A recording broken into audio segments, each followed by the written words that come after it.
За сайн байцгаана уу. Уншлах сонсох өдрийн мэндийг хүргэе. За өнөөдрийн энэ удаагийн уншлагаар гурван төрлийн сонголттой тэгээд юугаар нэлээд түлхүүрээр сонголт хийхээр тавьсан байна. За энэ уншлагын сэдэв нь болохоор за таны одоогийн ажил цаашид гэдэг. Цаашид яах вэ? Цаашид яаж өөрчлөгдөх вэ гэдэг тал дээр уншлах хийх гэж байна. Таны одоогийн ажил цаашдаа яах вэ гэдэг сэдэв шүү. За тэгээд сонгох хугацаа жоохон өгчээ. Ажил төрлийн сэдэвтэй уншлага ер нь ойрт хийгээгүй байгаа.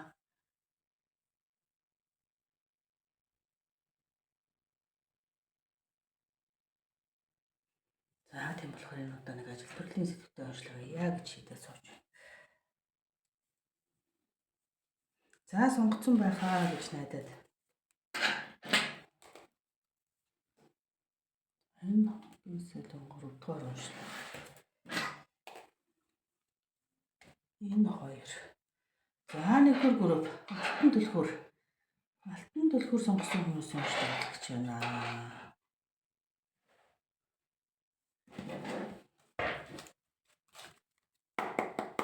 За нэгдүгээр группийг сонгосон хүмүүсийн ажил төрлийн байдал.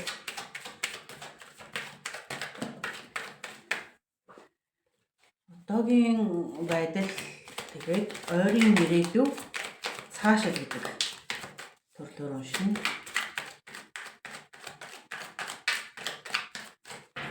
За ажил төрлийн одоогийн байдал ойрын ирээдүй цаашаа.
За уншлага нэг иймэрхүү байдлаар за одоогийн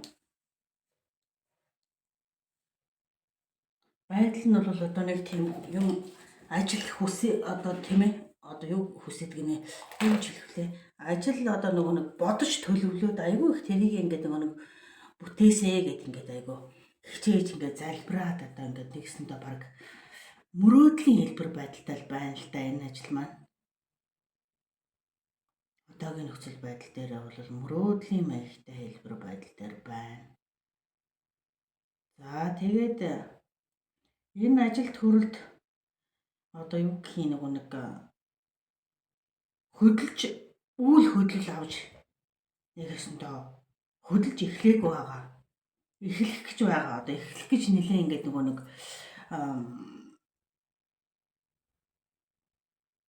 одоо юу нэг жоохон тийм хурдтай урагшлахгүй тэгээд нэг одоо цаа нэг ингээсээ тэгээсээ гэдэг юм дөнгөж ингээд одоо нөгөө нэг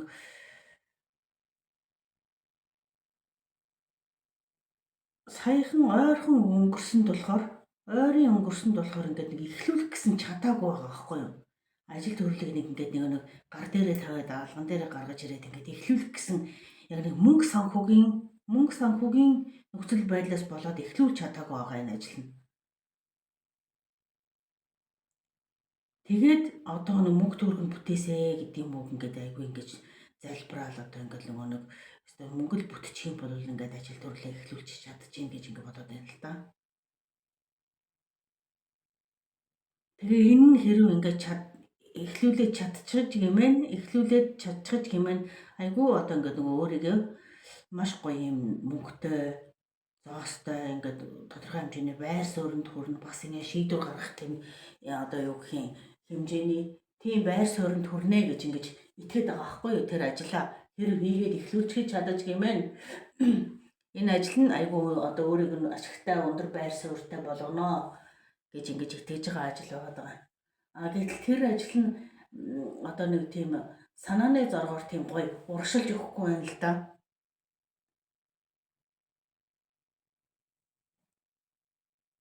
Тэгээд нэг тийм хөдөлгөөнгүй байдалд орчихсон. Зүгээр мөрөөдөл нь бол энэ ажлаараа айгүй гоё амжилтанд хүрнэ, томорно гэж бодож байгаа байхгүй юу? Тий. Гэтэл энэ нь одоо нэг өсөндөө яг нэг тийм мөрөөдлийн хэмжээнд мөнгө санхугасаа болоод орхитой ингээд нөгөө үйлдэл авч хөдөлж чадахгүй болчиход байгаа. Гоё урагшилж өгөхгүй. Тэгэнгүүт ойрын ирээдүйн болохоор бас ингээд бас энэ байгаа байдал дээрээ ойрын ирээдүйдээрээ болохоор бас ингээд бүр ингээд нэг яаж чадахгүй байгаа хгүй яг үүндээ бол яаж чадахгүй бүр яагаад хийж чадахгүй одоо нэг нүдийг бооцох хүн шиг гэхдээ юу хийж чадчих нь гэхээр ингээд айгүй их ингээд залбирж байгаа одоо ингээд бүтчихаасаа тийм нэг ч юмсан одоо хэрэг би бүтээчих юм бол айгүй гоё амжилттай ингээд байр суурьтай юм болно гэтэл даанч одоо мөнгө ингээд байхгүй мөнгөгүйгээсээ болоод би эхэлж чадахгүй байна гэдэг нэг юм ийм байдалтай байгаад байна л да. Тийм. За энэ тэгээ ямар нэгэн хөдлөх боломж энэ ажил дээр гарч ирэх юм уу гэж үзье. Энэ одоо мөрөөдлийн хэмжээнд байгаад байгаа мөнгөгөөс олоод хөдөлж чадахгүй байгаа ажил. Энэ хөдөлж чадахгүй байгаа энэ ойрын ирээдүйн энэ ер нь ямар нэгэн байдлаар мөнгө төгрөгтэй болж тэгээ тэр мөрөөдлөө биелүүлж хөдлөх боломж олдох юм уу гэдэг дээр нэг жоохон дэлгэрэнгүй авах юм.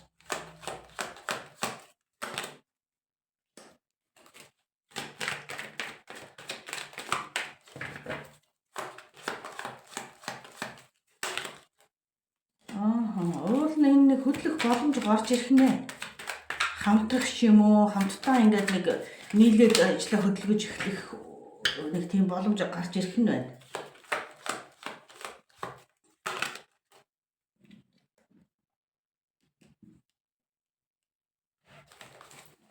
Тийм огт бүтлэхгүй юм бол бас биш ингээд нэг яг одоохондоо л хөдөлж чадахгүй одоо жишээ нь ийм л юм байна л да. Одоо нэг банкнаас одоо ингээд зээл гараад зээл ингээд хөөцөлдөл зээл бүтчихээсээ гээл ингээд одоо ингээд эрх мэдэл бүхий газарт ингээд бичиг баримт материалаа өгчгөл одоо тэгээд ингээд мөнгө нь яг гар дээр нь ингээд ирэхгүй ингээд хүлээгдээд байгаа.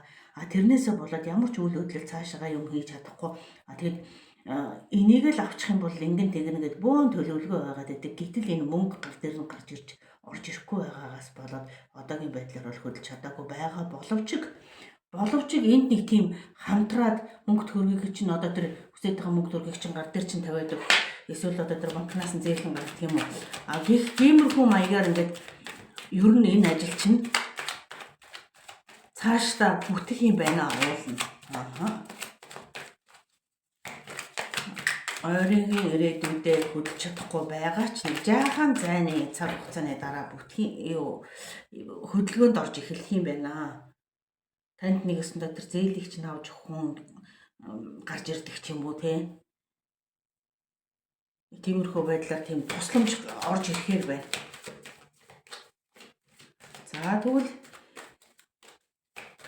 энэ нь алстаа цаашдаа бүр ямар ирээдүйтэй юм бэ? Яг урсгал нь яг ямар байхаар байна цаашдаа гэдэг. Задар хүссэн мөнгө төгрөгөө аваад цаашид эхлээд хөдөлмөрөд явахаар тэр хүсэж байгаа хэмжээний үр дүн гарч ирэх нөө гэдгийг үзье.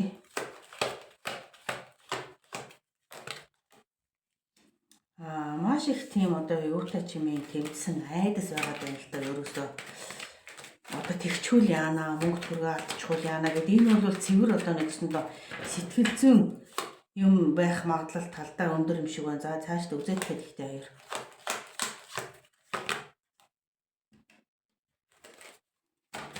Тийм ээ, ер нь ингэж байна. нэг мөнгөтэй болоод нэг ажлаа ингээд эхлэх гэхээр айгуу тийм айдастай байгаа байхгүй юу. За одоо яана энэ аргаж авсан хэдэн төгрөгийг одоо ингээд нэг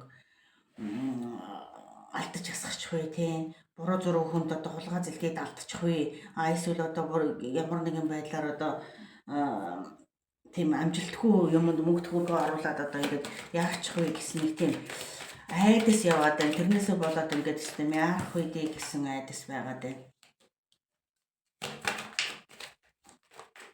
Яг бодитоороо тэгвэл энэ айдас биш. Яг бодитоороо цаашаа яг ямар байх юм бэ гэдгийг үзье.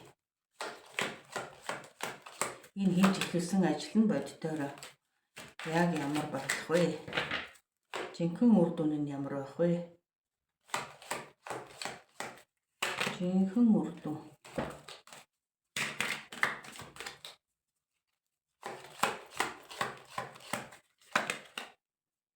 Энэ жинхэнэ үр дүн бол сайтай. Та зөвхөн энэ их айдсуудыг буруу муу юм бодож одоо өөртөө одоо нэг гай дуудна гэдэг шиг түүгээр яваа гайгүйгээр дуудлаа гэдэг шиг өөрийнхөө буруу муу бодлоосоо болж өөрийнхөө айдсаасаа болж өөртөө муу юм дуудаад хэрэггүй. Энэ тал дээр одоо хүн чинь юуг л их давтамжтай бодоод энэ тэр энергийг танд буцаж ирэх учраас та зөв гоё эерэг тийм би амжилтанд хүрнэ. Би одоо өмнө нь магадгүй нэг амжилтанд хүрээгүй байсан тийм туршлагаа бодоод ингээд тэрнээс айдас авсан одоо дахин давтагдах үе тийм байдал гэдэг ч юм уу. Гэх маягаар ингээд дахин тэрийг ингэж өөртөө сэргээж санана гэдэг шиг тэгээд байлгүйхэн шиг юу яа гэж байгаа байхгүй нэг тийм шийдвэртэй. Одоо бол өмнөх бол туршлага болсон болохоор энэ удаагийнх бол заавал тэрнтэй адилхан байх албагүй учраас өөртөө итгээрэй гэдэг шүү. Итгэх юм бол таны энэ ажил чинь амжилтанд хүрнэ гэдэг байгаа байхгүй юу? Цаашдаа бол амжилтанд хүрнэ. Магадгүй нэг хэсэг яах гэж байгааг нь мэддэггүй хэцүү нөхцөл байдлууд тань тохиолдож магадгүй. Гэтэл тэр байдал дандаа тийм байхгүй гэдгийг илэрхийлж байна. Тийм. Цаашид энэ ажил гоё баланс ажил тий. Одоо нэг гоё шийдтэйхэн шиг байгаад зөв шийдвэрээ гаргаад явхад бол энэ ажил цаашид баланс тэнцвэрээ олоод та туршлага суугаад одоо хийж эхлүүлж байгаа ажлаа гарынхаа алган дээр байгаа юм шиг мэдж хийж чаддаг болох учраас энэ бол төр зүрийн айдас учраас энэнд хитрхи автаад хэрэггүй. Тэгээд энэ ажил чинь бол боломж бүтэмжтэй болно гэдэг аахгүй юу? Нэг тэнцвэрээ олоод юм айтайхан болоод ирнэ. Та хааш тэрийг чаддаг болно ч гэдэг юм уу тийм. Эхлээд одоо юмыг шууд чадахгүй байсан ч гэсэн цаашид чаддаг болно гэсэн үг.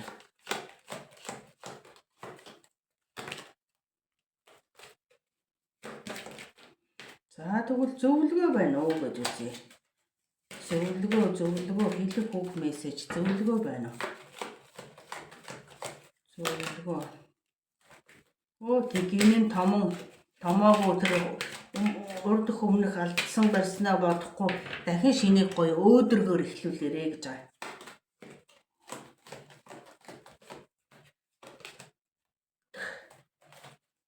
Өөдрөг сэтгэлээр эхлүүлэхэд болов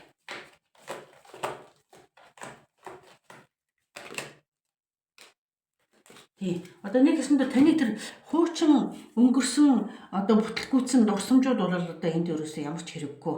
Та аюугай гинэн цайлганаар дахин шинээр юмыг ингээд эхлүүлээрэ. Энэ өмнөх юмнууд давтагдах албагүй. Та тэндээс нэг хэсэндээ хэрэг алдсан байсан бол юун дээр алдснаа мэдсэн туршлага суудсан хүн юм чинь ахиж тийм алдаа гаргахгүй болохоор та тэрэн дээр санаа зовох юм байхгүй.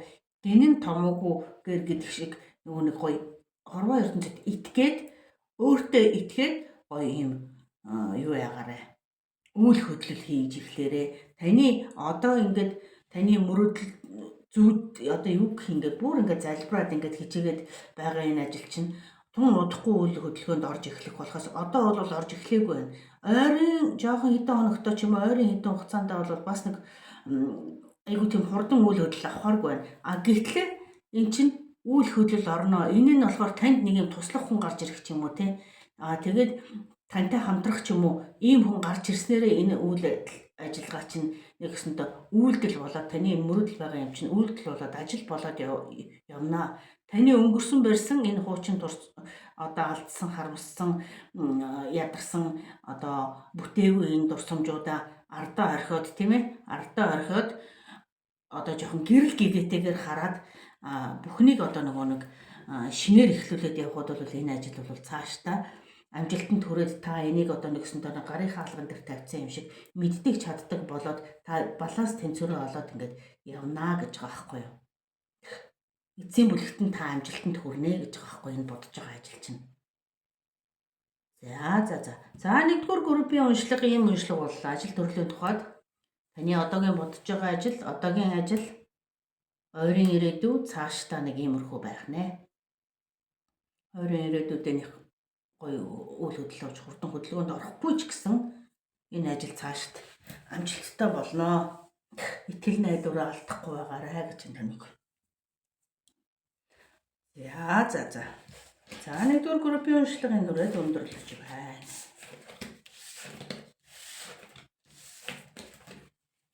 Алтан түлхүүрийн уншлага. Golden Key уншлага туслаа.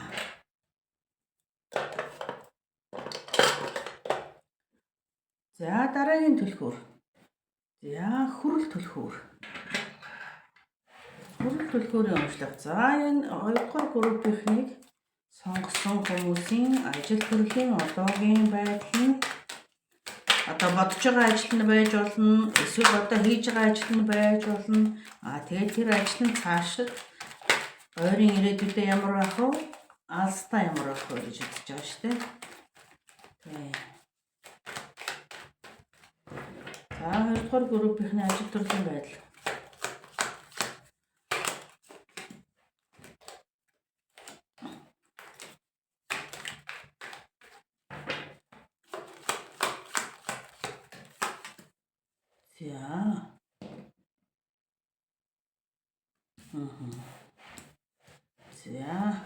Одоогийн байдлаар бол ажил төрөл бол маш одоо ажил дээрээс ихэл хангалуун хамт олонтойгоо баяр хөөртэй тэрэн дотроо бас тодорхой хэмжээний байр суурьтай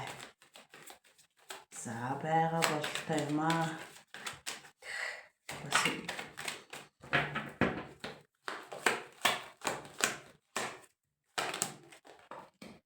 тийм байна. Ер нь олуулаа олон хамт олон дотроо ер нь хөгжилтэй тийм байна шүү. За тэгвэл ойрын ирээдүйн энэ ажил нөхцөл байдал яаж өөрчлөгдөж байна вэ? Ямар хөө байх нь ойрын ирээдүйдээ?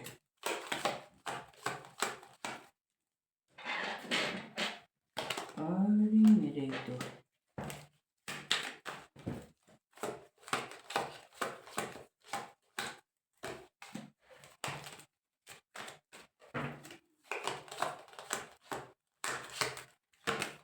Ойрын ирээдүйд нэг жоохон ажил төрлийн байдал дээр ойрын ирээдүйд байна. Нэг жоохон мөнгө санхүүгийн баланс тэнцвэр алдагдаж байна. Одоо цалин мөнгө нь хэвийн хэмжээнд цаг хугацаанд жишээ нь орж ирдэг байсан болвол ойрын ирээдүйд бас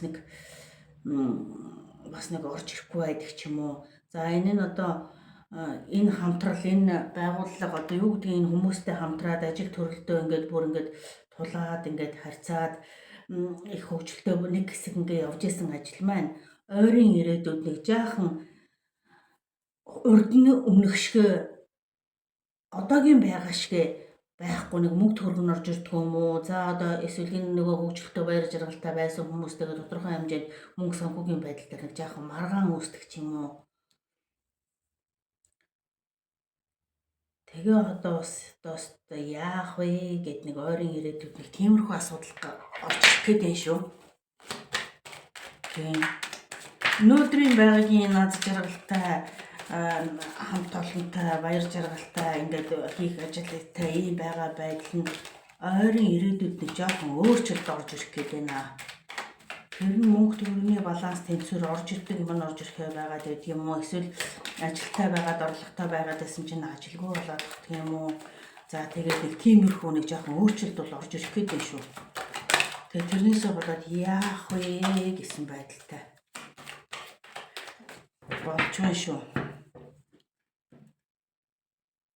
Зарим хүмүүс хуваараа юм уу компанитай юм ингээ харьцаж ажилладаг болсоо зарим хүмүүс шүүх шатны байгууллага дээр очиж за мөнгө төгрөгийнхөө юг одоо энэ орж ирэх байгаа орлогоо олж авна ч гэх юм уу.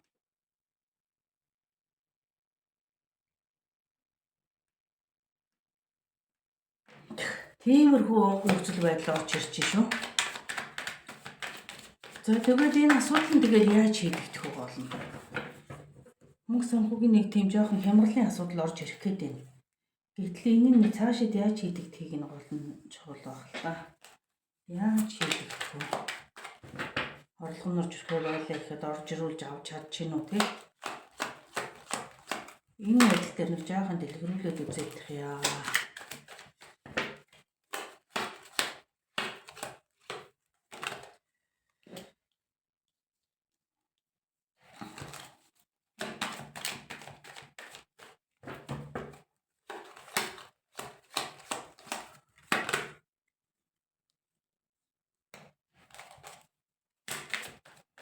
За тэр байдал дээр нэг юм байгаад байна. Энэ одоо жишээ нь хамтарч ажилладаг хүмүүс байлаа гэд бодоход заяа. Хамтарч ажилладаг хүмүүс байлаа гэд бодоход та нэг ёсондоо өөрөө хин нэгнээр дамжуулахгүйгээр за одоо нэг санаанд орж ирж байгаа жишээг л яриа л да. За нэг барилгын компани ажлыг одоо ингээд нэг авч ажил хийдэг хүн байя гэж бодъё. За тэгэнгүүт дундаа нэг зуурчлагчтай нэг ядвал утсан уучлаа. Дундаа нэг юм зуурчлагчтай. Тэрнээсээ ингээд дахиад нөгөө дамжуулж хийж ажил авч хийдэг байя гэж бодъё л доо. Гэтэл одоогийн байдлаар ингээд мөнгө төгрөг нь орж ирээд ингээд танаар хийлгэсэн одоо ингээд гуравдагч ингээд дундаа зуурчилдаг энэ хүн чинь одоо танд мөнгө төгрөг чинь ингээд цаг хугацаанд өгөөд идэг байсан байя гэж бодъё. Гэтэл ойрын ирээдүйд нэг өсөндөө та ажлыг хийсээр байтал нөгөө таны хийсэн ажлын хөдөлмөрийн хөлсийг ингээд өгөхгүй байдаг ч юм уу байх гэдэг байгаа байхгүй юу? Тэрнээс болоод та одоо ингээд нэгсэндээ за шүүдгүүл шүүх шатны байгууллага дээр очиж цагдаа дөрөвдөл өгье гэдэг юм. Эсвэл одоо тэр бүр том байгууллагад нь очиж мөнгө төгрөгөө зүгээр би танаар дамжуулахгүйгээр ажиллаа хийгээд хийсэн хөлсөө заавал өөрөөр чинь дамжуулахгүйгээр би өөрөө ингээд олж аваа юм аа гэдэг юм уу? Иймэрхүү байдлын юм асуудал үүсэх гэдэг байгаа байхгүй юу? Энэ бол жишээ шүү дээ. Тэгээ өөрөөртөөх нь нөхцөл байдал дээр ойлгоо штэ. Тэгэхээр юу хөдөлсөр болохоор яг юу зөвлөж өгнө вөхөр та энэ дундын зуурчлагчид тийм айхтар итгэхгүйгээр нэгсэндээ өөрөө тэр эрх мэдэл бүхий газар дээр очиж мөнгө төгрөгөө өөрөө олж очиж олж авсан нь дээр шүү гэсэн санаа. Яагаад гэвэл энэ дундын зуурчлагч эрх мэдэл бүхий газарт нь очиод авах хэрэгтэй юм авчаад тань руу дамжуулж өгөхгүй байх магадлал гарч ирэх гэдэг байгаа байхгүй юу? Ойлгож байна уу? Тэгэхээр аминдаа ойлгуулах гэж нэг тиймэрхүү жишээ татаад байгаа. Тэгэхээр нэг тиймэрхүү байдал нөхцөл хэрэг байдаг бол та тэр эрх мэдэл бүхий газар байгууллага дээрээс нь өөрөө шууд очиод тооцоо тооцоогоо хийдэг байвал зүгээр байх гэдэг. За тэгвэл энэ нөхцөл байдал энэ ажил бүр цаашдаа алсын ястаа цаашдаа яг ямар байх вэ? Цаашдаа айгүй энэ мөнгө төгрөг болох юм байна уу? Холын ирээдүйд цаашдаа болохоор энэ ажил ямар явцтай явах вэ?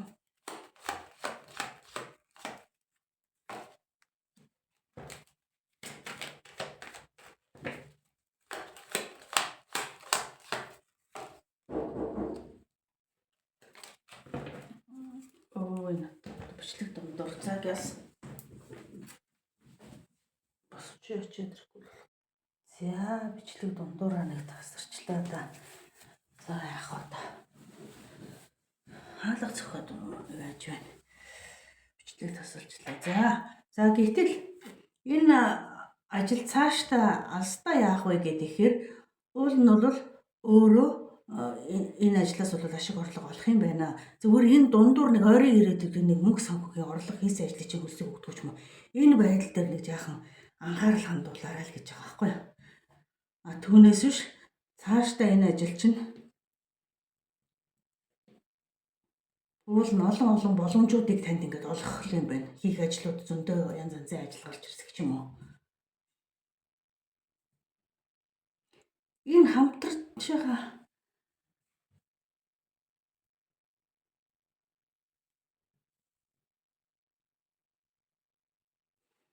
за энд яагаад энэ нэг юм ахаар юм учирч байгаа. Энийг нэг хараад байгаа юм.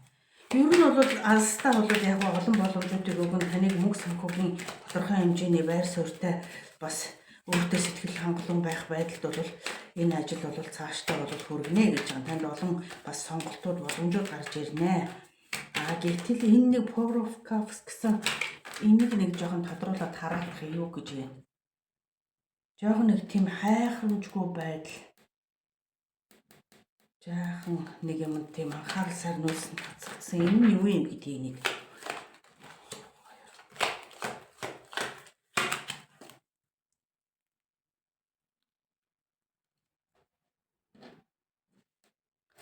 Five of Pentacles.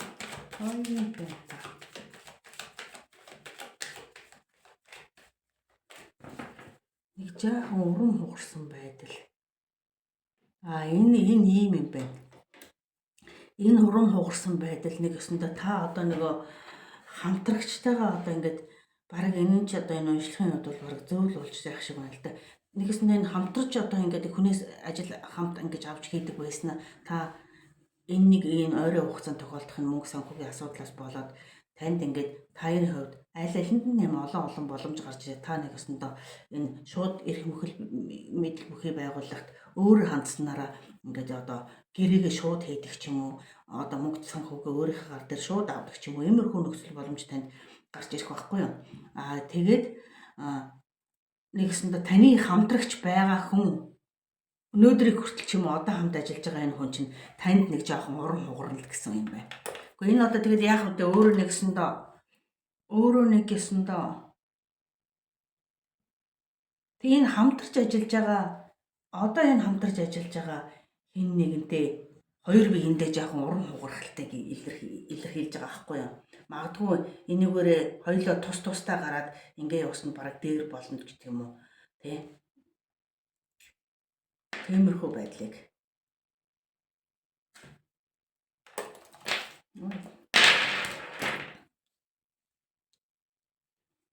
За алсан цаашдаа магадгүй энэ одоо тантай хамтарч ажилладаг энэ хүнээсээ та болоод бүр холын холдоо болохоор алстаа болохоор та энэ хүнээсээ болоод хоёр биенээсээ салаад тусдаа ажил хийгээд явдаг болох магадлал нэлийн гарч ирэх юм байна л да. Ер нь бол яагаад гэвэл энэ харьцаа нь юунаас үүдэлтэй вэ гэхээр энд одоо тэр мөнгө төгрөгийн амлсан барьсан орлогоо цаг хугацаанд нь өгөх ч юм уу, эсвэл энд өөрөө авчаад одоо өөрт чинь мөнгө төгрөгийг өгөхгүй гэдэг ч юм уу, энээс үүдэлтэйгээр өнөө маргашгүй биш юм аа гэдэг алстаа ингээд нэг за тусдаа ажиллая да өөрөөсөө юу хийдэ гэдэг магадлал гарч ирэх юм байна. Гэтэл тэр нь яг юу авчрах вэ гэхээр бас нэгсэнд айгүй тийм ажил ихтэй завгүй бие дааж ажиллана гэсэн үг. Одоо бол ингээд хамтраад ажиллаа хуваагаад хийдэг байсан бол нэгсэндээ бие даагаад ганцаараа ажиллахаар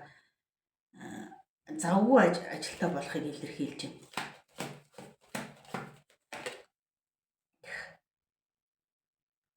За энэ уншлага нэг иймэрхүү. Тэгээ өнөөдөр ч гэсэн одоо ингээд та ер нь бол заавал ийм хамтралтай биш ингээд нэг ганцаараа ажиллаад явсан ч ийм эргчлөөтэй танд боломж сонголт байгаа. Гэтэл та одоогийн байдлаар бол тэгээгүй байгаа юм байна. Ер нь бол та бол эргчлөөтэй таны хинч нэг хорсон хашсан биш. Та заавал энэ хүнтэй хамтрах өнөөдөр ч гэсэн албатай биш. Ганцаараа байсан ч та нэгсэндээ хийдэг юм хийгээд ингээ яваад ахаар боломжтой чадaltaй байлаа гэхдээ тэгээгүй байгаа гэсэн үг байхгүй юу? Тэгээд тэр нь тун удахгүй энэ ойрын ирээдүйд нэг жоохон тиймэрхүү мөнгө санхүүгийн асуудал гарч ирснээр болоод алстаа бол тэгээд заашгүй нэг ганцаараа болох тийм сонголтоо хийх юм биш байна.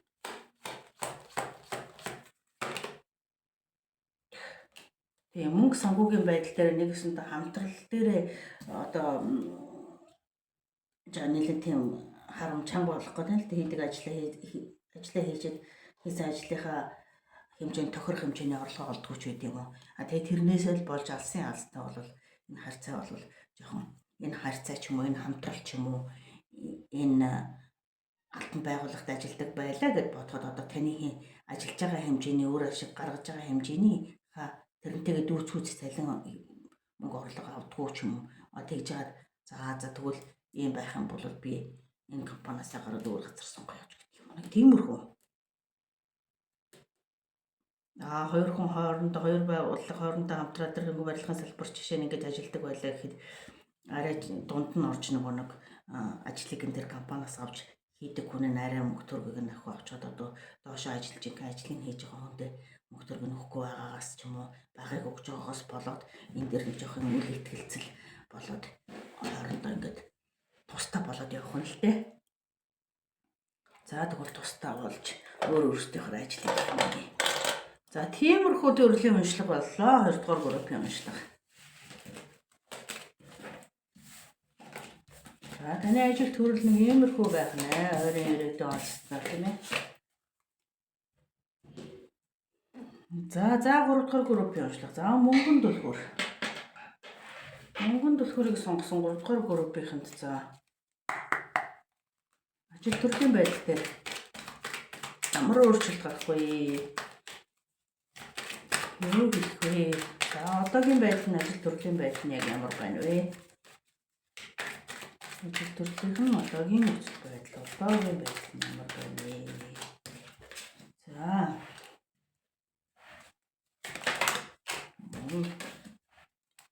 ажил төрлийн одоогийн нөхцөл байдал.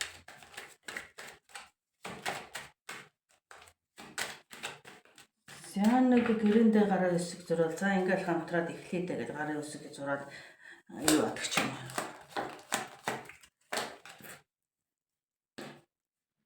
За эсвэл байгууллага байлаа гэхэд байгууллагаасаа шагнал урамшуулал авч идэг ч юм уу тийм ээ.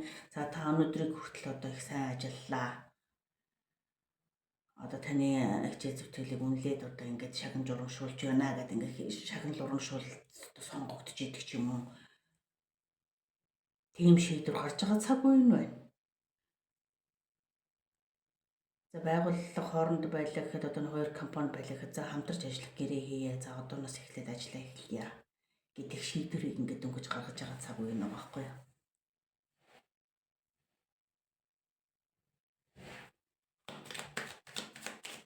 За тийм байна. Яг л одоо яг энэ цаг мөчид бол ерөөсөө шагнал авж байгаа ажил төрлийн тал дээр нэг бол шагнал урамшуулал авч хүлээж авж байгаа цаг үе.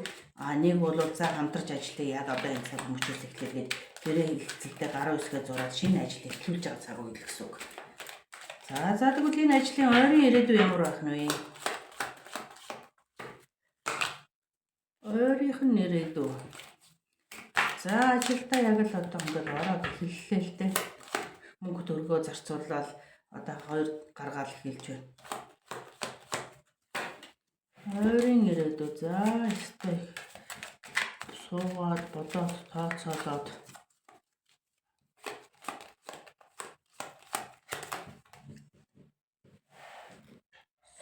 бодож тооцоолоод айгүй завгүй болох нэ. Одоо эндээс ойрын ирээдүйдээ судалдаг юм уу? За одоо л дөнгөж шинээр эхэлж байгаа учраас одоо маш их юм судалгаа тооцоолол за тэгэл яаж одоо балансыг нь олж одоо ингэж энэ мөнгө санхүү төсвөө одоо ингэж хөрөх үү гэдэг дээрээ маш ингээд төлөвлөгөө боловсруулаад тооцоолол хийгээд ийм байгаа цаг үе. Энэ цаг үе нь биш ингэн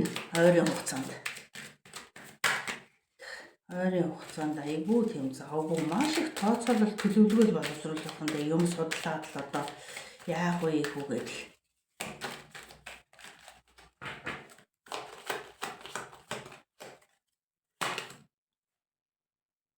Тийм хамтрал дундаа тэгээд сайхан бүх юмыг айгүй гэрэлгээгээтэйгээр ингээл эхлүүлээд заримдаа нийлж сайхан хоол унданд орцгоод одоо тэр байгууллагынхаа юм уу юуныхантайгаа гэрээлцэл хийсэн хүмүүстэйгээ эсвэл энэ шагнал урамшуулал авсан хүмүүс нь одоо энэ буцаад энэ найз нөхөд байгууллагын толноо цайлж тайлдаг ч юм уу тийм ээ. За тийм. За тэгээд цаашид яах нь вэ? Вау, цаашид тест гайхамшигтай гоё.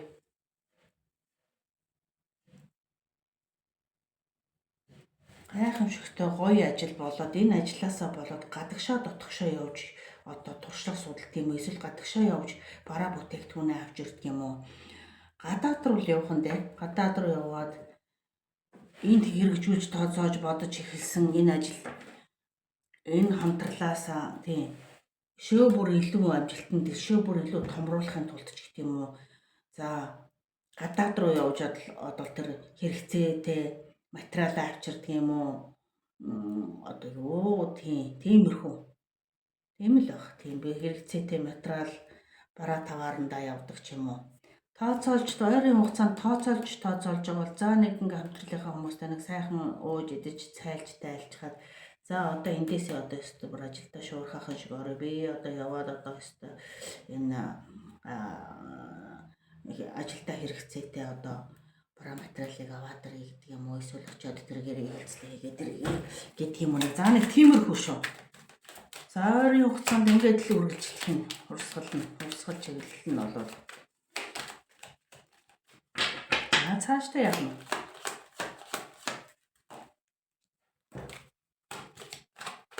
Цаашдаа яг л эхлүүлж яа л та. Тэгэж тооцоолж байгаа бол энэ гадаад руу явж юм авчрал тэгэл ер нь ажилдаа эхлүүлэх юм л дээ. Маш гэрэлгийгээтэй өөдргөөр харж байна. Энэ ажилдаа чин сэтгэлээ зориулаад маш их тийм хичээл зүтгэлтэй ажиллаж байна.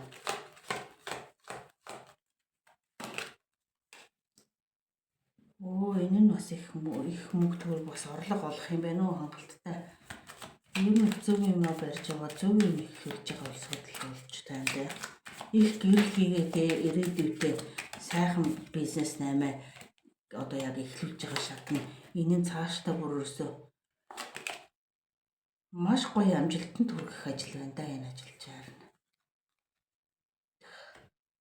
Мөнгө төгрөг зөндөө олохоор юм байна.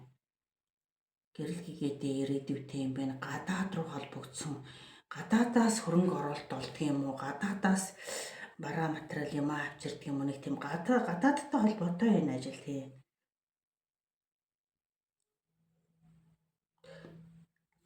Тэгэл гадаадаас доллар тоолоод л одоо ердөө тийм л ажил хийх юм дээ.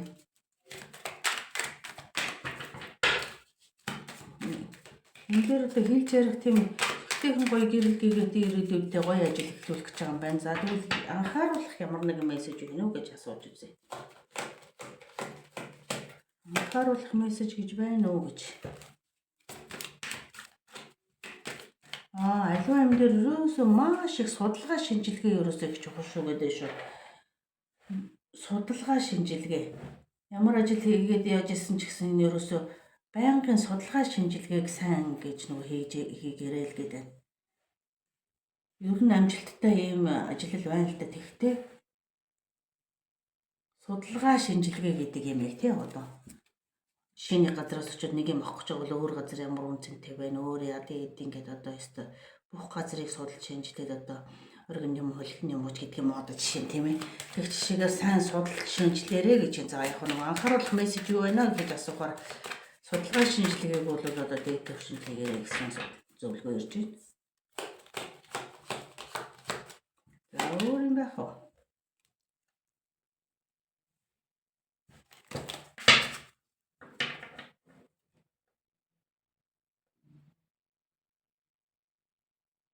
Ойрхон хажуудад дэргэтэй байгааг анзаарахгүй магадгүй хэтэрхий их холыг хараад байгаа байж магадгүй гэж байна.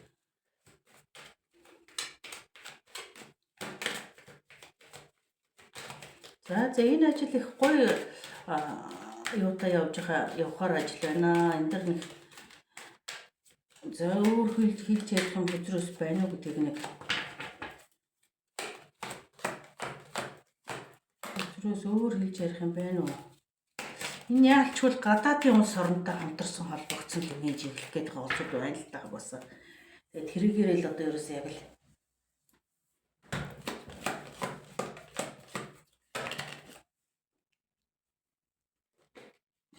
Олон боломжууд гарч ирнэ. Магадгүй энд хэрв сонголт гэж байдаг бол сонголтын дээр зөвийгөө сонгоод явчих юм бол тий одоо жишээ нь гадаад руу очиод хоёр байгууллага баялаа гэж бодъё. Аль нэг компанид гэрээ хийгээд бодоход одоо сонголтоо зөв хийх юм бол олон боломжтой газар бас байгаа гэсэн үг хэлээд байна л да. Одоо магадгүй нэг л юм хараад очиод яах гэжсэн бол тэрнтэй чинь ижил төстэй төрлийн компанид магадгүй илүү олон сонголт бас байж болох юм шүү гэж хэлж байна л да.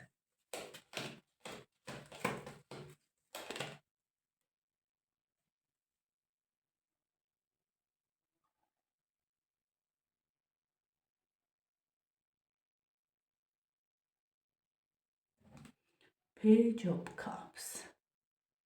Page of Cups. Page of Cups.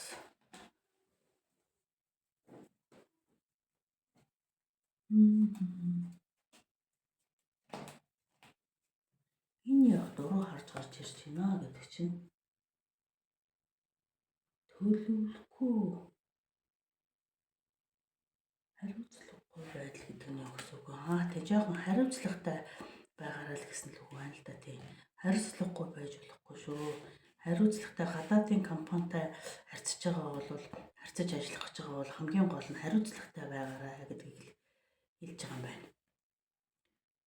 Одоо нөгөө жишээ нь одоо Японд бол цаг баримтлагаас ихсүүлэл та хэр ихтэй түншвэ гэдгээ зүгээр маш энгийн жижиг үйлдэлээр хүнд үзүүлж идэг шүү дээ. Тэрнээс л зүгээр ингээд нэг ихэр найдвартай хамтрахч болох вэ гэдгийг одоо дүгнэлт хийчих учраас таныг альва жижиг гэлтгүй юм дээр айгу хариуцлагатай байна шүү байхаарэ гэдэг аахгүй юу. За ингээд 3 дугаар группийнхний сонгосон мөнгөн түлхүүр ийм уншлага ингээд өндөрлж байна. Энэ сонголтын одоо бодож санаад гэрээ хилцлийн шатанд байгаа энэ ажил бол маш гоё амжилттай явахаар их мөнгө төгрөг санхүүгийн боломжуудыг их нэмэхээр бас гадагшаад утгашгүй их явж ажиллахаар тийм юм байна. Тэгээд танд зөвлөж байгаа зөвлөгөө болохоор нөгөө нэлийн судалгаатай байгаараа бас хариуцлагатай байгаараа гэдгийг хэлж байгаа юм байна. Судалгаа сайтай байгаараа хариуцлагатай байгаарай. За ийм уншлага боллоо. За таныг уншлага сонссон танд энэ өдрийн амжилт хүсье. Энэ төлөвлөж зорж байгаа ажилд нь амжилтыг хүсье. За баярлалаа.